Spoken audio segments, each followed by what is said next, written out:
पत्रकार परिषदेमध्ये मनापासून स्वागत करतो। पत्रकार परिषद नाहीच आहे, हे फक्त गप्पा मारण्यासाठी मी तुम्हाला आमंत्रित केलंय। नंदुरबार जिल्ह्यामध्ये 4 नगरपालिकांच्या निवडणुका लागल्या आहेत, त्याच्यात नवापूर नगरपालिका सुद्धा ही निवडणूक आहे। पण महायुतीच्या संदर्भामध्ये कोणत्या पक्षाच्या बरोबर कोणी जायचं असा निर्णय स्थानिक पातळीवर घ्यावा असं म्हणून आम्हाला आमचे नेते आदरणीय एकनाथ शिंदे साहेबांनी आदेश दिले आणि त्याप्रमाणे मला वाटत नाही नवापूरमध्ये भारतीय जनता पक्षाचं काही फार मोठं वलय आहे असं, परंतु राष्ट्रवादी काँग्रेस अजितदादा यांच्याबरोबर आमच्या शिवसेनेचं सांगड घालावी असा एक प्रयत्न स्थानिक पातळीवरती आहे। भारतीय जनता पक्षाचा नंदुरबार, तळोदा, शहाद्यामध्ये चर्चा सुरू आहे। शहादा आणि तळोद्याचे आमदार दोन्ही ठिकाणी आपण शिवसेनेच्या बरोबर युती करून लढू असं म्हणतात आहे, पण जागा वाटप अजून झालेलं नाही। 10 तारखेपर्यंत हे सगळं चित्र स्पष्ट होईल। परंतु नवापूरमध्ये सुद्धा आमचे उमेदवार उभे करण्याची आमची इच्छा आहे। नवापूर शहराच्या साठी औद्योगिक विकासासाठी हा जेव्हा रस्ता MIDCचा मंजूर करायचा होता त्या दिवशी सुद्धा चंद्रकांत रघुवंशीनेच एकनाथ शिंदे साहेब, उदय सावंत साहेब यांच्या दोघांच्याकडे आग्रह धरला। उदय सावंत साहेब या जनरल पॉलिफिल्मच्या उद्घाटनाला आले होते, मी तिथंच या रस्त्याची घोषणा त्यांना करायला लावली होती, तुम्ही असाल बहुतेक, त्या व्यासपीठावरूनच त्यांनी घोषणा केली। 133चं सबस्टेशन इथं झाल्याशिवाय इंडस्ट्रीज पार्क उभं राहणार नाही याच्यासाठी सुद्धा आपण आग्रही होतो। नंदुरबार जिल्हा परिषदेचे माजी CEO अनबलगन साहेब हे MIDCचे चीफ होते, त्यांनी मनीषा खत्रीने, आदरणीय उदय सावंत साहेबांनी आणि एकनाथ शिंदे साहेबांनी निर्णय दिला त्याच दिवशी की 132चं सबस्टेशन कुठल्याही परिस्थितीत, 133चं सबस्टेशन कुठल्याही परिस्थितीत व्हायला पाहिजे आणि मग त्याला जमीनही अधिग्रहित केली। ती जमीनही अधिग्रहण करून देण्यासाठी आम्हीच मदत केली आणि ती जमीन अधिग्रहण करून त्या सबस्टेशनचं काम सुरू आहे। त्याच्यात माझा स्वतःचा बी स्वार्थ होता, कारण माझं स्वतःचं बी मी 114 एकरचं लेआउट इंडस्ट्रीयल पाडलंय। आता हे रस्ते जेव्हा मंजूर झाले तेव्हा एकदम चांगलं वातावरण लोकांना वाटायला लागलं की नाही महाराष्ट्र में भी डेव्हलपमेंट आहे। माझ्या स्वतःच्या बी लेआउटमध्ये मी सर्व त्रिमिक्सचे रस्ते, लाईट सगळं करून देतोय त्यांना। आज त्याची बी माझी मीटिंग होती सर्वांची।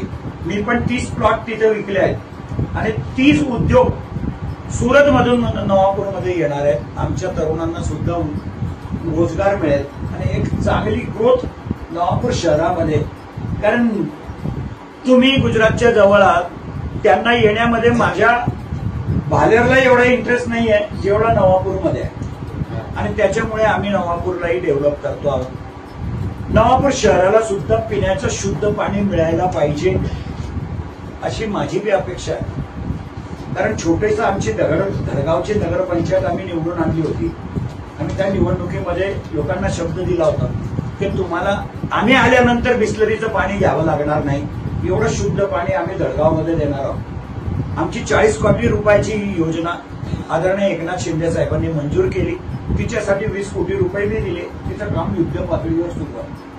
माझी अपेक्षा अशी होती की रंगावली धरणावरून जे बी रिझर्वेशन आहे त्याच्यात वाढ करावी आणि नवापूरसाठी सुद्धा एक चांगली योजना भविष्यासाठी, कारण मागच्या काळामध्ये आपण फक्त फिल्ट्रेशन प्लांट केलं होतं, ते पण MJPने फक्त धातुर प्रमाणात ते काम केलं, त्याच्यानंतर ती चालली का नाही चालली मला काही माहित नाही।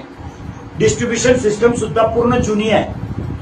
नवापूरमध्ये ग्रामपंचायतीच्या वेळची बी लाईन टाकलेली आहे आणि पूर्ण नवापूर शहराची डिस्ट्रीब्युशन सिस्टम बी नवी टाकायची। रंगावलीवरून बाय ग्रॅव्हिटी पाणी येणार आहे इथं, रंगावलीवरून आपलं आरक्षण सुद्धा मी वाढवून घेतलं माझ्याच लक्षवेधीवरून। मी मीटिंग लावायला लावली होती आणि मंत्री महोदयांनी मीटिंग घेतली आदरणीय गिरीश भाऊ महाजनांनी आणि त्या रंगावलीमधून नवापूर शहराच्या पिण्याच्या पाण्याचं आरक्षण फायनल करून दिलं। रंगावली डॅमच्या जवळच काही 62 नंबर आहे सर्वे नंबर मला वाटतं, इरिगेशन डिपार्टमेंटचा आहे, तो आपल्याला सोलर प्लांटसाठी त्यांनी द्यावा अशी म्हणून माझी मागणी होती। ती जमीन सुद्धा नवापूर नगरपालिकेच्या नावावर शासन ट्रान्सफर करत आहे आणि तिथं सोलर सिस्टीम उभी राहणार आहे, जिच्यावरून या सगळ्या मोटारी चालतील आणि एकदा तिथून पंपिंग केलं तर नवापूर पर्यंत पाणी येणार आहे. त्याची MJP कडनं तांत्रिक मंजुरी सुद्धा आपण घेतली आणि नवापूर शहराला 1001% आमच्या नेतृत्वाखाली जर नवापूरची नगरपालिका निवडून आली तर नवापूर नगरपालिकेची ही स्कीम, आता मीटिंग होणार होती पण अचानक निवडणुकीचा कार्यक्रम जाहीर झाला, नाहीतर नवापूरची पिण्याची पाण्याची योजना मंजूर होऊन गेली असती.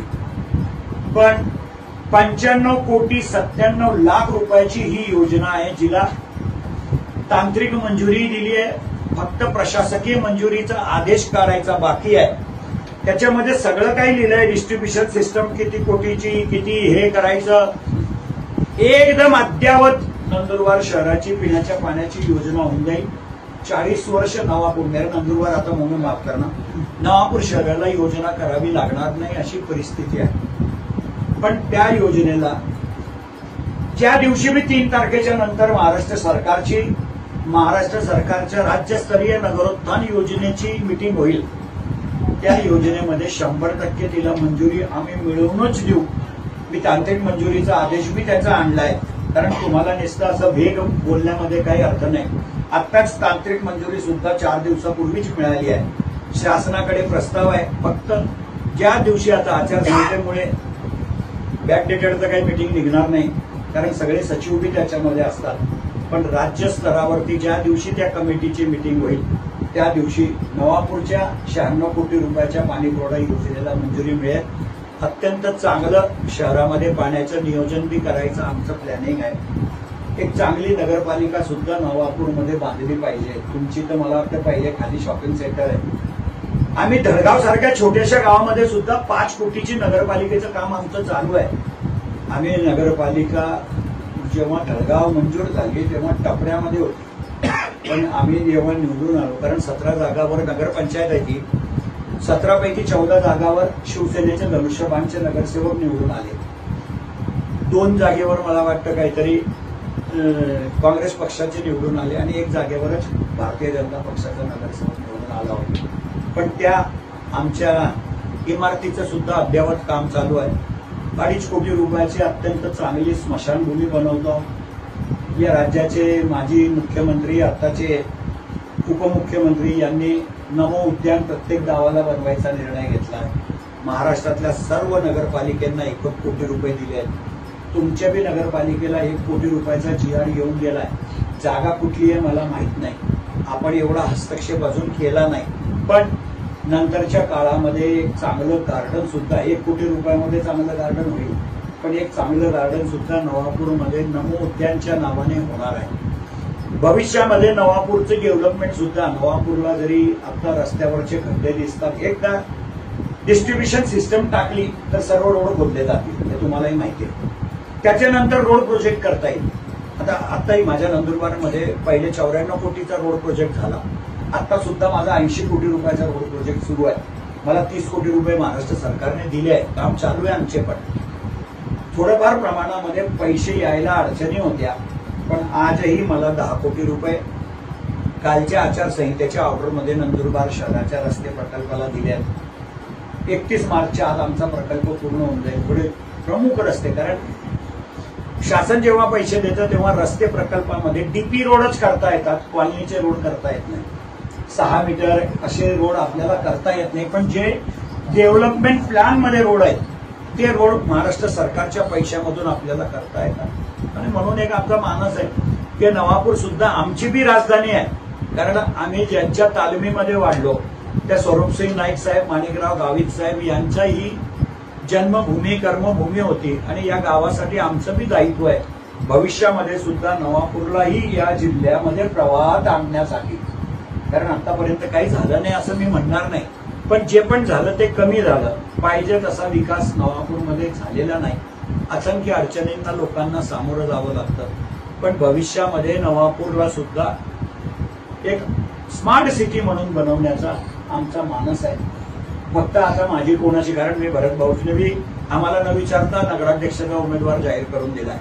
खरं म्हणजे युती करायची असेल तर पहिले चर्चा करूनच करायला पाहिजे होतं. माझी आणि अभिजित मोरेची चर्चा चालू होती, पण यांनी अचानक यांचा उमेदवार जाहीर करून दिला. काँग्रेसचं मला माहित नाही, काँग्रेसचे आज इंटरव्ह्यू सुरू आहे मला वाटतं काँग्रेस कमिटीमध्ये.